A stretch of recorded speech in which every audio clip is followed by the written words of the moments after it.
Ding, ding, ding. InShalla and Ashe. Blessings to you once again, my energetic beings in Hala. Welcome back to today's daily snippet. I am your host. I am a practicing holistic Shah medium and a subtle energetic surgeon. My intention really is to use the power of the indigenous technologies, your original blueprint, to navigate your soul's harmonic through the realm of the elementals, the elemental highway, and into these imaginal realms with the subtle energies, elements, elemental beings, with offerings, rituals, and prescriptions to add to your own personal juice within your container.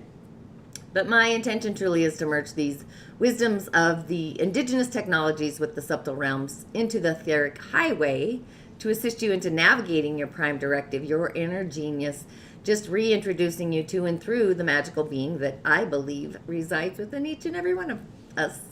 I call myself a holistic Shah medium. My name is Tanya D, and welcome to my virtual medicine room. So with the frequency of the day, it's actually one of the other worldly ideas, just advancing forward within the trenches, if you will, getting a visual that is out of the box or no longer within the container, the masterpiece of the puzzle, masterminding between believing and feelings. And in doing so, the queen, our mind in the jungle, comes up with a logical idea like Spock from Star Trek. Maybe it's so logical that it kind of permeates from our mind. And then we have this inner knowing that we are on the right track. So at this moment, can you take like a breath and a pause? And just imagine with me that you too are attracting this innovative, otherworldly life for ourselves, that we hold space for it in that vision. And also super juicy, let's get over here, being that the moon herself is in the day-to-day frequencies of our emotions, the hypergate. It's as if we have the field, the emotional field, the ability to connect or even map out the living style that we really wish to create and attract and live, just taking in the juice from the heavenly realm, the ancestral realm, the source of it, and just be. And with that, if you haven't already, please do be kind and do subscribe to my YouTube channel, Tanya D. Go ahead and hit the bell button so you too are notified. And also, if you don't mind, liking the videos, sharing, or commenting, so that algorithm on YouTube will echo me out to other musers like yourself in the galactic universe, along with those other social channels, TikTok, Instagram, and my podcast, Musing with Tanya D. And this week's podcast is actually out the gate, dedicated to Mars, being that we are in the season of Mars and a year of fire in the Dagara cosmology. Be sure to check that out. And of course, we have the juicy full pink moon, which is also ready. So you should have that one in your inbox if you've subscribed to my musing newsletter or my musing letter. If not, I do have the link in the show notes. And if you do wish to go deeper into my offerings, may I recommend my online corridor. It's a virtual library at club.tanyad.tv, where I meet you where you are. If you're just beginning, if you're fluent, or if you just need some otherworldly syncing, I have offerings that are mostly otherworldly. So just including changing your stars, how to navigate your intuitive gifts, your inner genius, to live your soul's purpose, your life's inner genius. You know, we all have an intuitive gift. And to live the star that you are. You know, I am your holistic shaman guide. And again, it's just located at club.tanyad.tv. However, with the energy of today, the messages of the day, I'm actually going to go with the language of light, the origin of light, being that we have our feelings and our beliefs kind of merging to create a thorough kind of pattern, that is otherworldly or innovative in our thoughts. So Mercury is in Taurus with Uranus, so the other world is online, bringing in these manifestations and the values to cosmic Earth, our Earth star, the subtleties. So with that, our first little message is actually from the Lyrans. Oh, hang on, we're having a little cosmic soup moment here. Ding, ding, ding. There we go. The Lyrans. So the Lyrans are all about awareness. They began physically culminating experiences as humanity. So we have this expression of polarity within that experience and the duality of separation. That's kind of what's embedded into all that they actually represented, just transcending duality. That's kind of the key within the art of revolution. So they learned this through this deeper separation that really spans like the galactic universe and all those cultures. But the lessons that their energy is offering us is this deep-seated awareness that connects the physical to the pure potentialities. So when we become aware or conscious, we really begin to change more rapidly and often more consciously sometimes. So it may seem like we can resist or stay the same, but that change, it's been initiated. It's the initiation. It's the next step in that process. So this is where growth or decay occurs depending on the flow within that experience in that duality.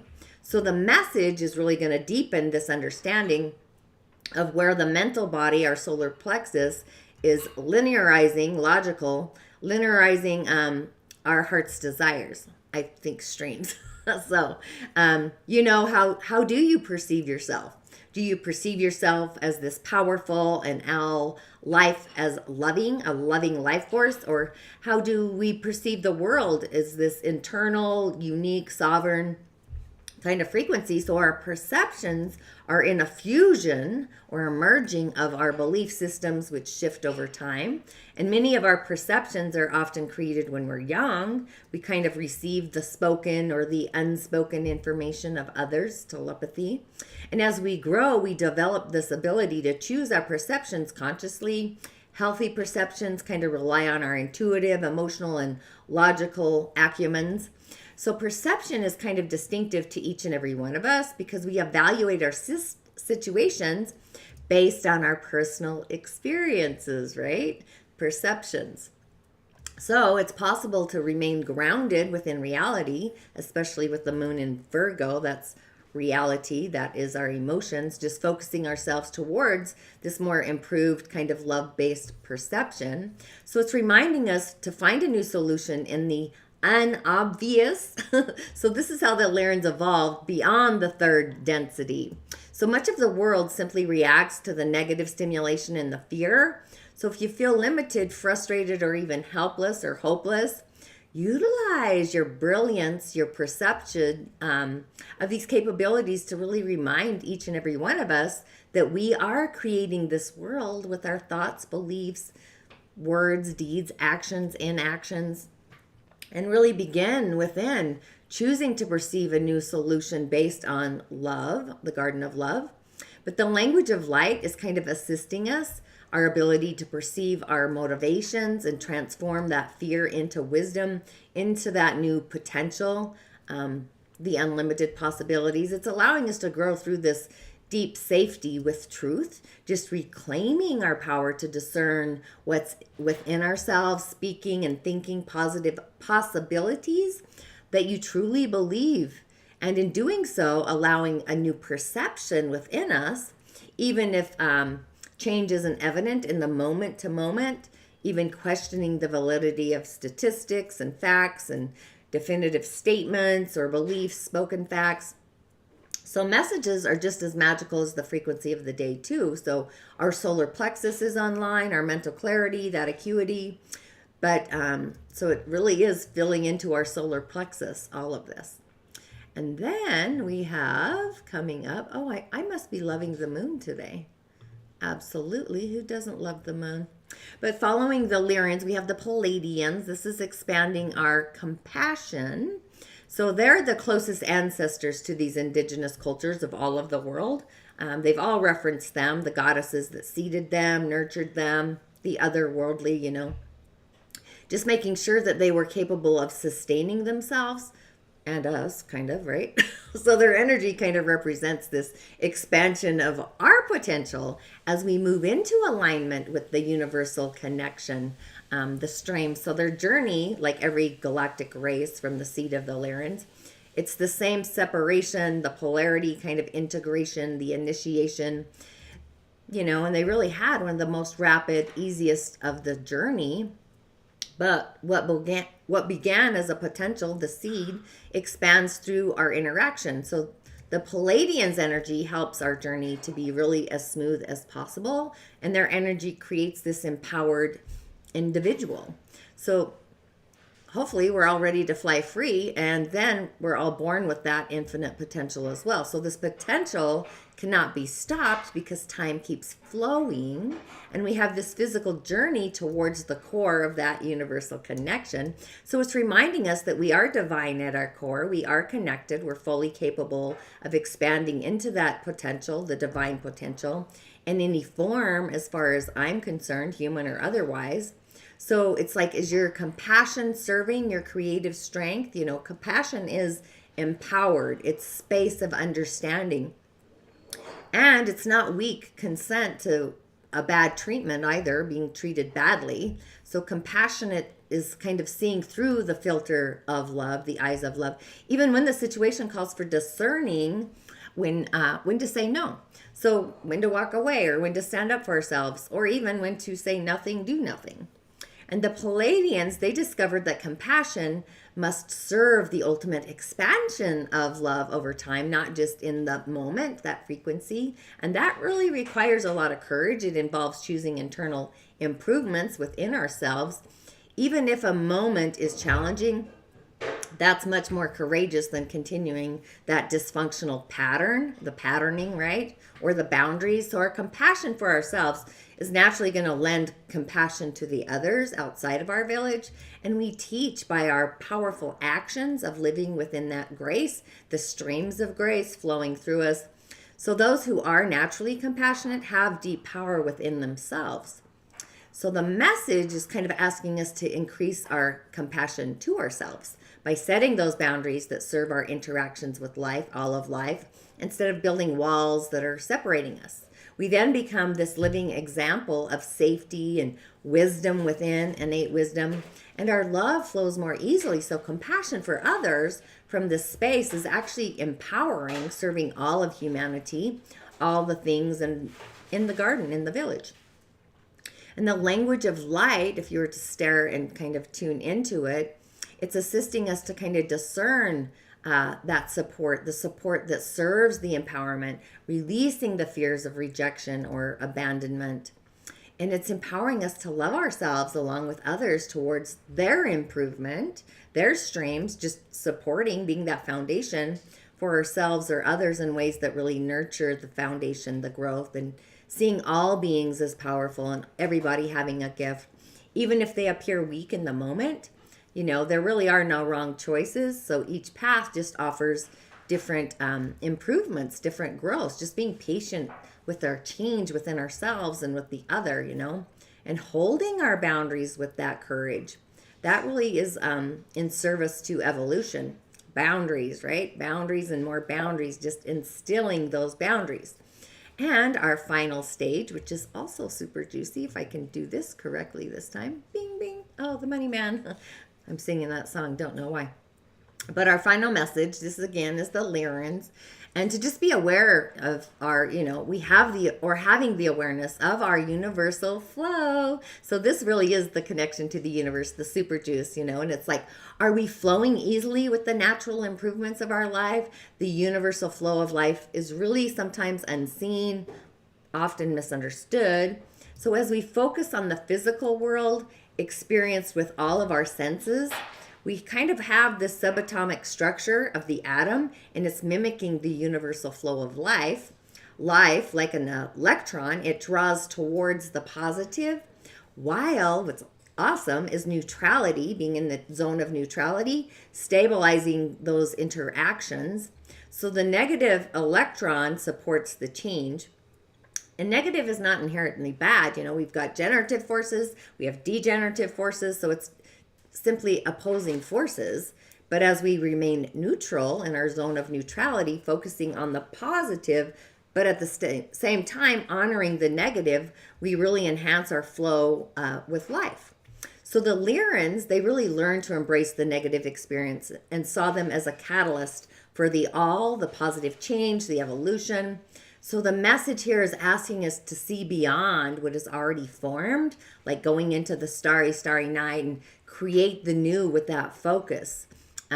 Change can be a stable movement really from one form to another, to the next, as we kind of appreciate this interaction with life. And when we hold our intention for improvement and believing that that change is beneficial, the benevolent change, knowing that it's possible, that atomic structure that is currently unseen is literally pulled into form through our intentions and our actions. Just knowing that the universal flow of life really is divine. We're all connected. This benevolent force, generative force that supports our progress towards the growth, the nature, the element of wood, and improving ourselves, just utilizing it with focus, shifting our perspective of the negative to the beneficial, the benevolent change. It's kind of progresses over time and space. And remaining neutral, if we can, to support a stable environment for that change, trusting that the unseen flow of the good and the gooder is really supporting our heart's desires. We can relax and enjoy life more.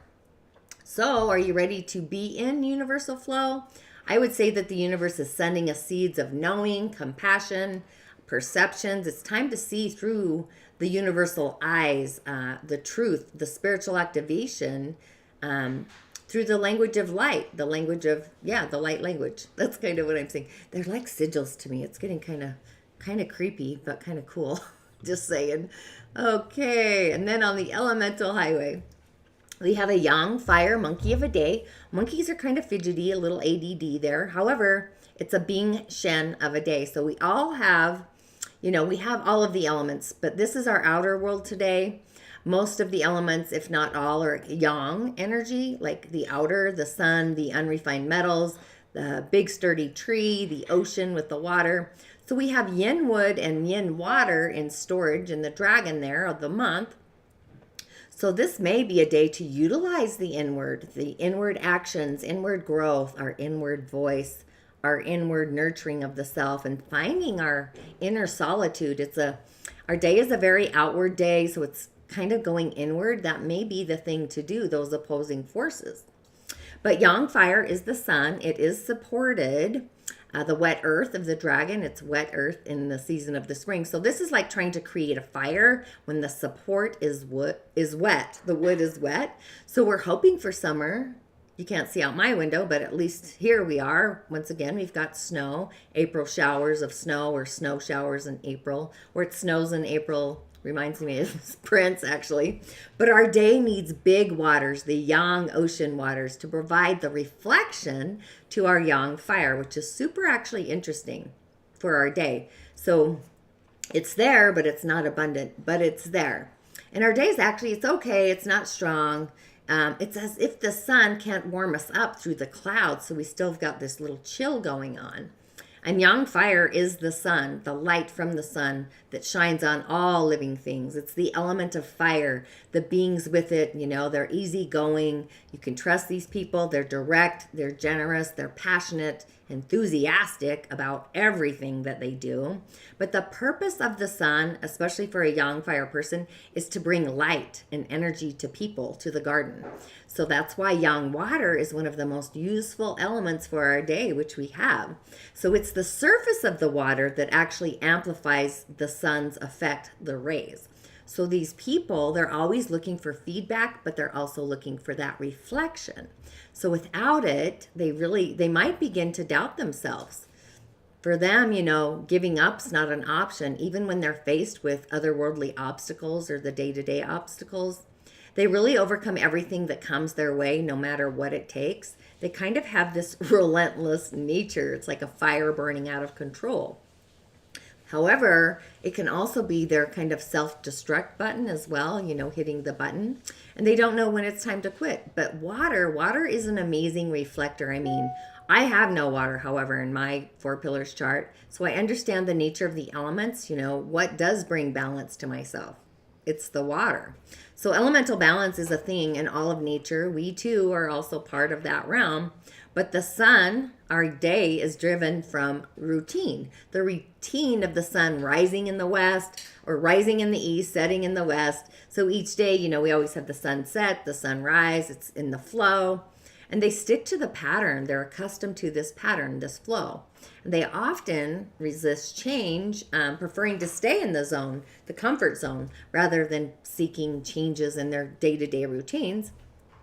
But also being that it's a forward-thinking day, wallowing in the past isn't something that these people do. They always see the good and the gooder, like the benefit of the day, even in cataclysmic,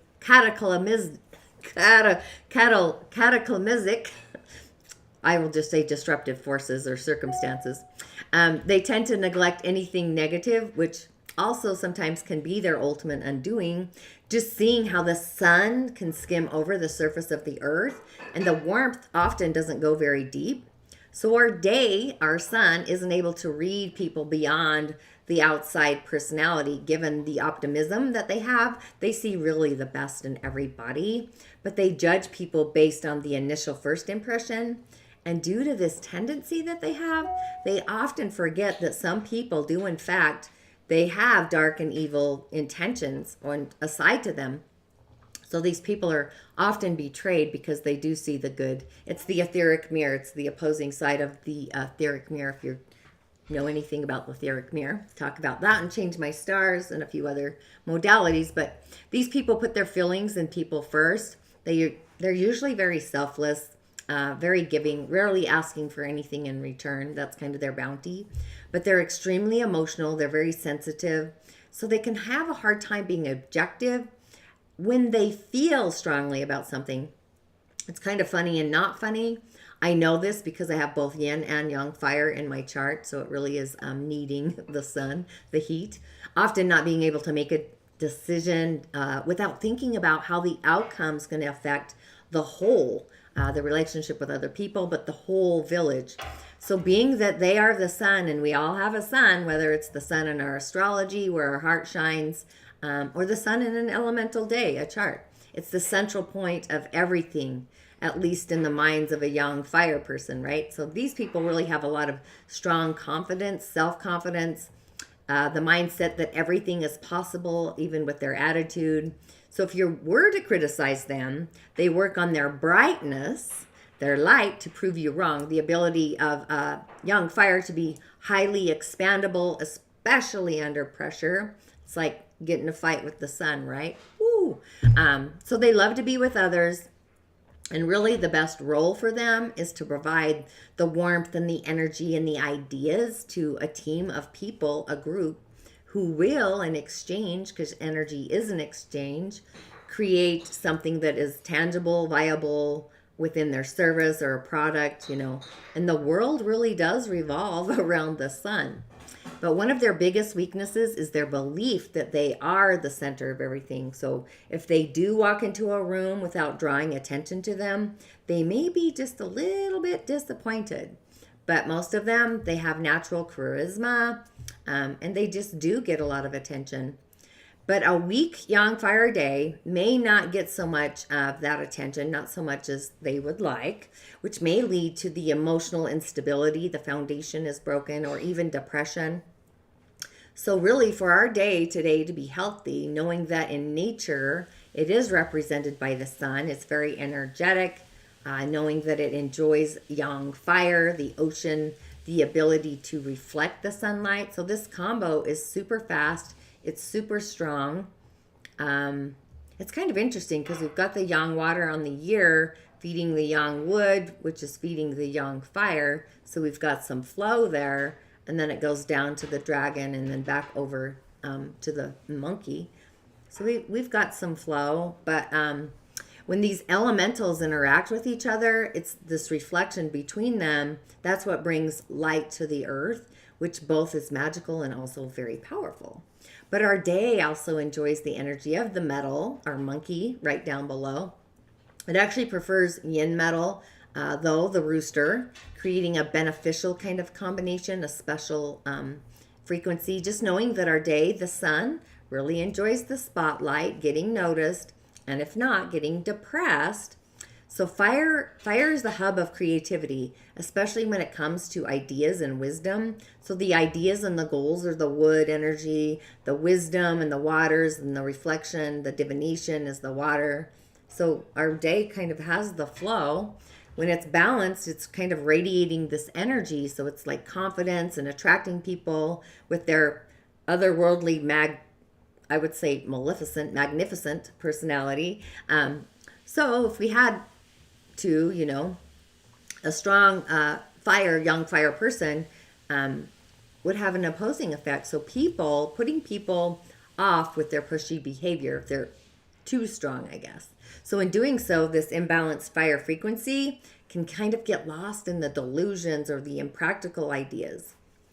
So just musing out loud there. But yang fire doesn't need the wood element like the counterpart, yin fire, because our sun does not get support from the trees. That's an opposing, right? So it's our yang wood, which our day is full of. That's kind of a better option. But it's like when the sun burns the grass is yin wood, so that's too much sun, for example. So whatever they choose to do, these yang fire people, in their early years, they stick to it to the end. So it's very important if you have a yang fire child that you inspire them with the positive activities, sports, art, creativity, letting them get into the flow. And if they do get involved in the negative, like the drugs, the crime, the false beliefs, stuff like that, they're going to take it to the extreme, like taking it to the limit, to the drama, to the queen of the drama, the chaos, with very little chance to really get them back on track. So this is like people like Adolf Hitler, actually. So he had the stubbornness and the willingness to win, no matter how far that would go, right? However, on the light side, if you do take the positive path, they become this unstoppable force, an unstoppable force for the good and the gooder. They're warm, they're selfless, they're perseverant, they're driven, exciting, thrilling, enthusiastic, and having just like this incurable optimism, just focusing on people and their drive and what they're creating, their relationships. And so Adolf Hitler obviously took it to the extreme, the negative path, obviously, right? But J.K. Rowling, very creative. Nelson Mandela, the extreme on the positive side, right? For example. So, today may feel like a hyper-minded journey. We may want to make a list of what's important for us to figure out or what we want to accomplish, because our mind may feel a little bit wonky, a little bit scattered, but also hyperactive with our emotions. The moon is in Virgo herself.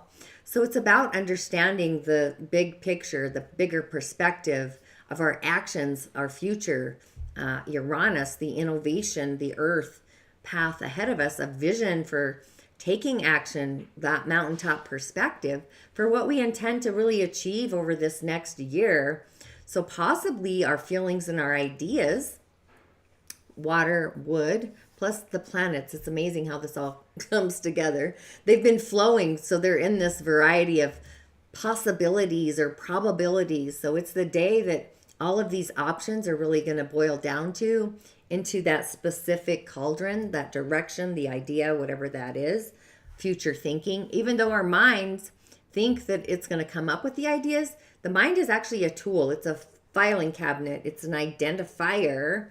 So our ideas come through the vibration, the frequency, the waves of our feelings first.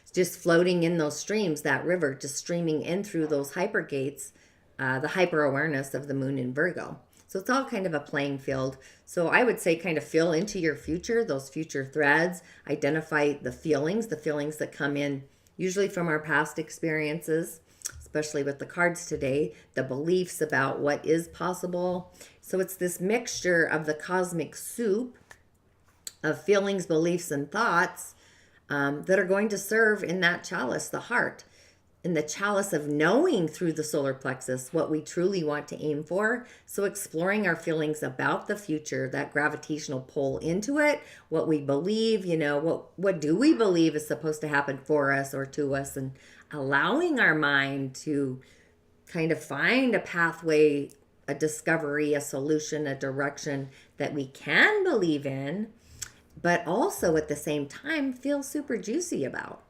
So we then kind of come to this knowingness, this understanding of why this path is important for us to take, to journey forward on. And in doing so, we identify the direction, this pathway of discovery, the journey, which is fun to be a pioneer, just allowing us to think through being a mastermind of those ideas, those pathways, finding a foundation, a blueprint, or divine blueprint, allowing us to do that. Just kind of be as detailed as you can or you wish, because the moon's in Virgo, that's detail of our emotions. So be sure to think through those basic structures of that foundation in a way, you know, because we both have Mercury and Uranus in Taurus. So this is like identifying and feeling and believing and restructuring that foundation, the plan of what we want to manifest, what we value, and also knowing that our plans should be in alignment with our heart's beliefs and our feelings. Our feelings are going to tell us if these changes are safe or not. We get the feeling. So really release, take a step back, reframe the future, the map, innovating it to what you feel, what you believe through your heart space. Just thinking through those assets.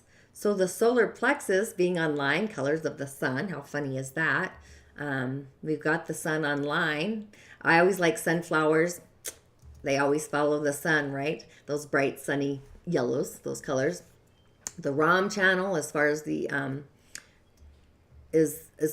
elementals are, I was just thinking the Ram channel. I would just probably Ram today, especially to filter through those thoughts and ideas in our solar plexus. But as far as the elementals, you know, it could also be the sun. I would choose, depending on your elemental needs, the assets there, because we have them all. Definitely go inward. So we have options. We always have options.